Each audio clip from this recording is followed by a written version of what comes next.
Hello YouTube and welcome to the channel. Now then, on today's video we're going to be making another Airfix starter kit.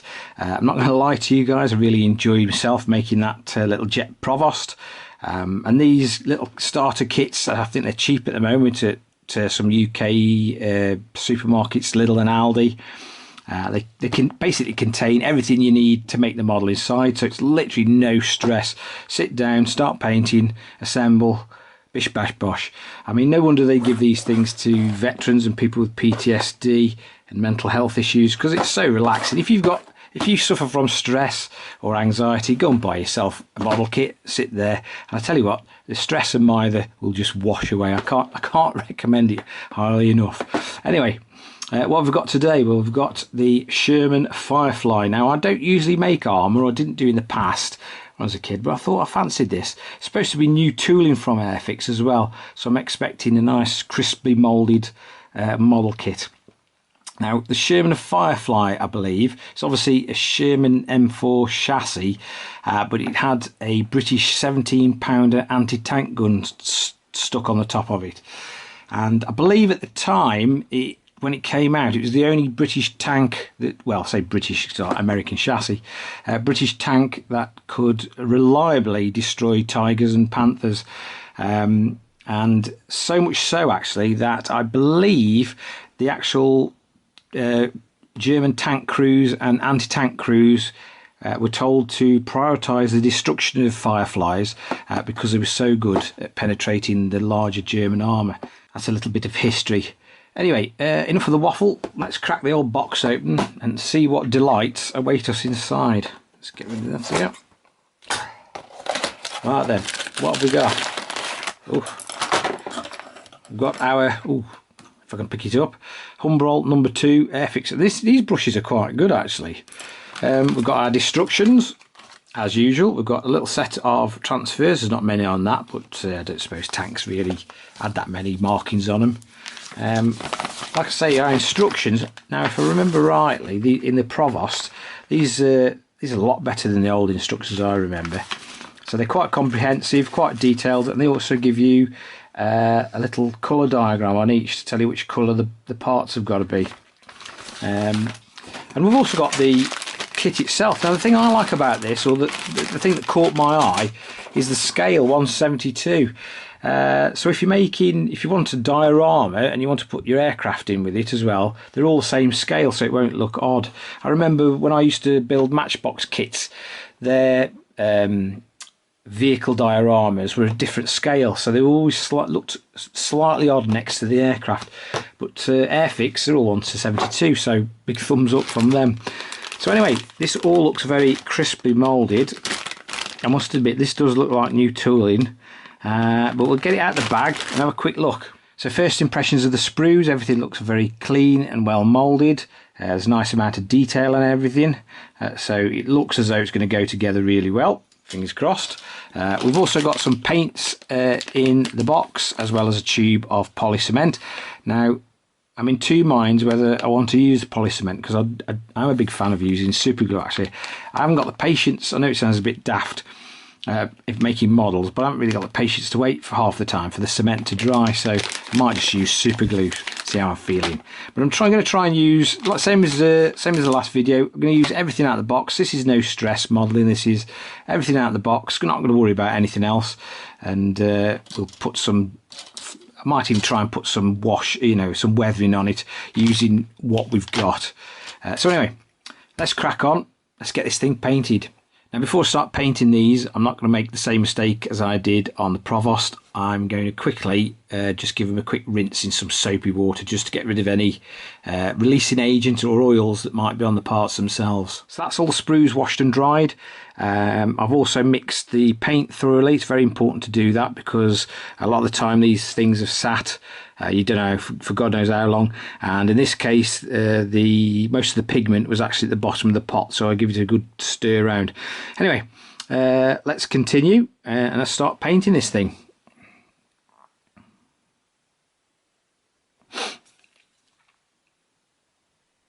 Okay, I've applied 2 coats of olive drab to the hull. It went on pretty well. Washing the sprues does make a big difference. Didn't get any of that marbling effect this time. I've gone ahead and started to detail various bits and pieces, like the tools that are actually attached to the side of the tank. I've also gone ahead and started to paint the tracks. There's a couple of areas that want touching up. I mean, that's quite fiddly to do because they're quite detailed, because you've got to paint the little rubber road wheels. And obviously it's all one piece, so you've got the grey track, the black road wheels, and the olive drab sort of running gear. So that was quite tricky, quite laborious, but it should be worth it in the end. I think I'm going to wait a little while to let the paint dry for the bits I've detailed, and then we can actually start putting this thing together. Now, I am going to try a couple of things. I'm going to use some of the black paint that's included in the kit. We're going to try a little bit of a wash just to give some of the detail a bit of depth, and I'm going to try, after that's dry, I'm going to try dry brushing on a little bit of this 53 sort of gun grey metallic, I think. I'm going to try dry brushing that on just so I can bring some of these rivet heads and sort of the other features on the hull, sort of give it a bit of depth really. Also, I think I'm going to cheat a little bit on the Sherman Firefly, because there were sort of targets for enemy fire because of the gun. A lot of the crews tried to camouflage the gun by painting it a different colour or putting some camouflage on the end. I think that's what I'm going to do. I'm going to put a little bit of camo paint in the form of, where is it now? I'm going to pinch a bit, number 64, off the previous Jet Provost. So I'm going to paint a little bit of that grey 64 on the end of the gun barrel. That's the only bit I'm going to use that isn't in the kit, and we're going to try and sort of make it so we've tried to disguise this gun barrel. So I think this is it 75mm that's on the ordinary Sherman? Could be, I'm not 100% sure. We're going to try and disguise that gun barrel like they would have done during the war. Right, I've gone ahead and glued the lower portions of the hull together. You can really tell that this is a new moulding from Airfix, because everything goes together like an absolute dream. They've even got like a little logo inside to tell you where the front of the tank should be, so that you really can't make a mistake. I'm really impressed so far with these new Airfix mouldings in these little kits, because they are loads better than I remember them as a kid.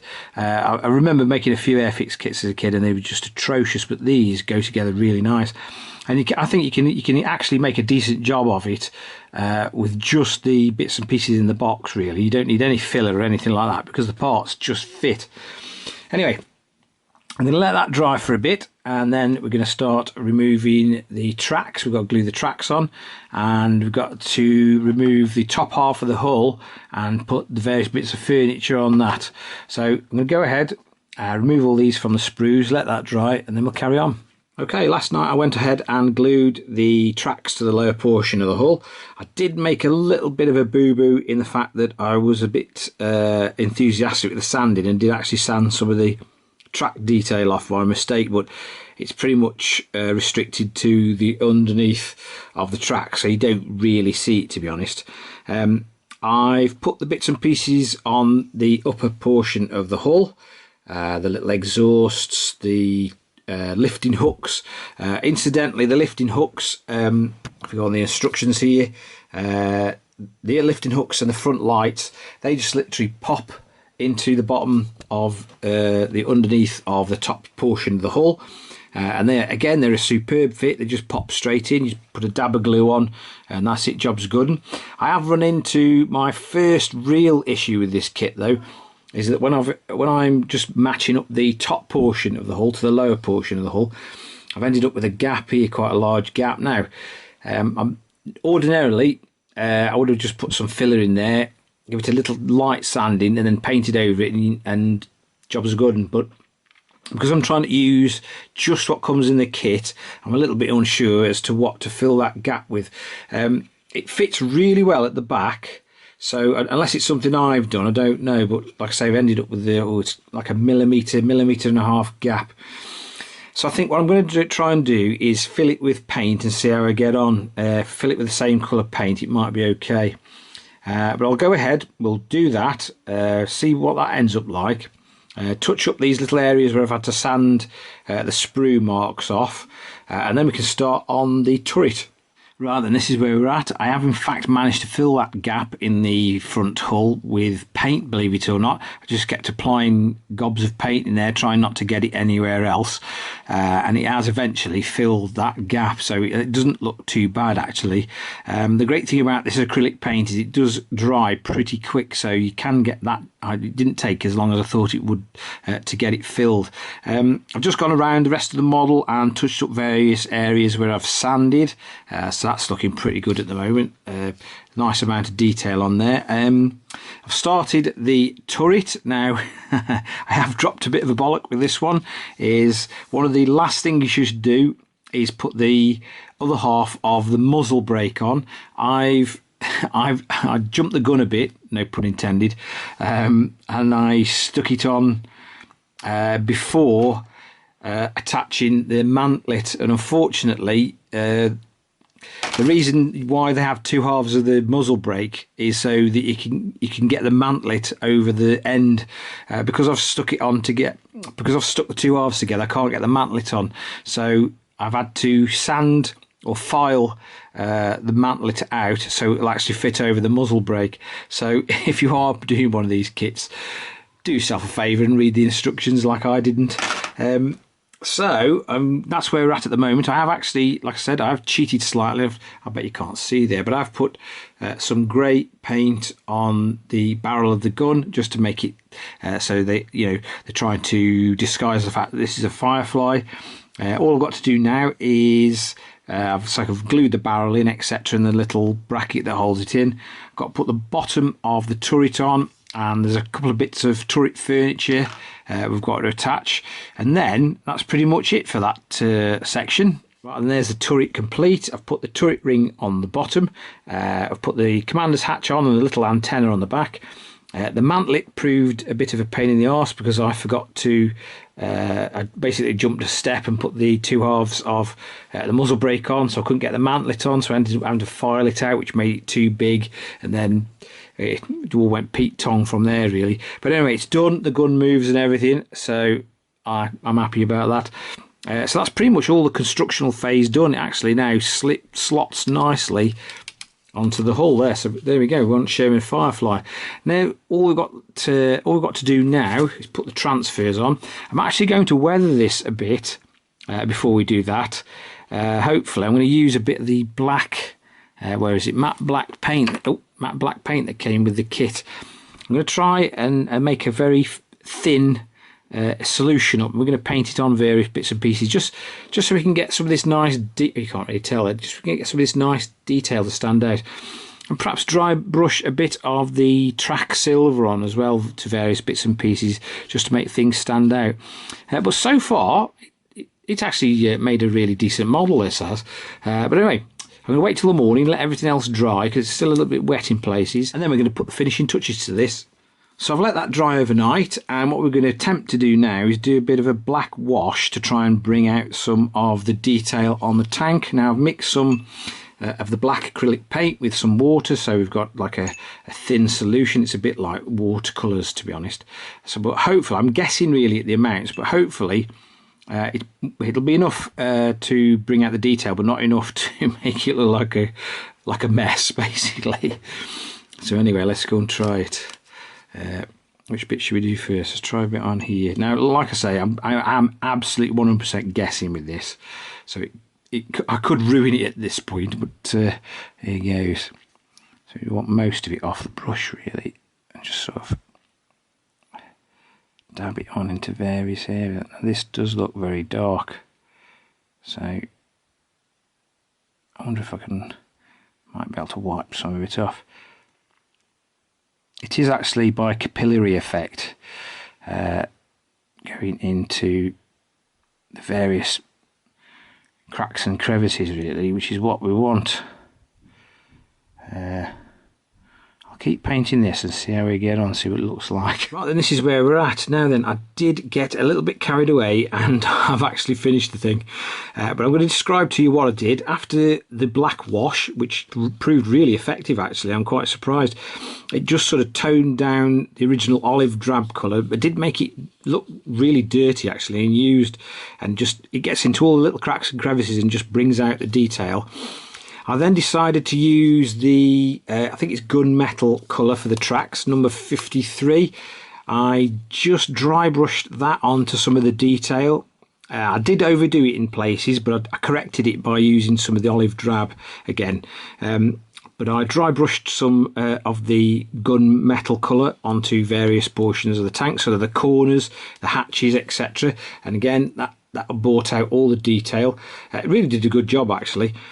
And then, obviously, after that had dried, I've put all the decals on. I wonder if I can take you in for a closer look. I wonder if the camera will focus properly. The lighting here is terrible. Flipping 3 o'clock in the afternoon. It's dark here in the UK.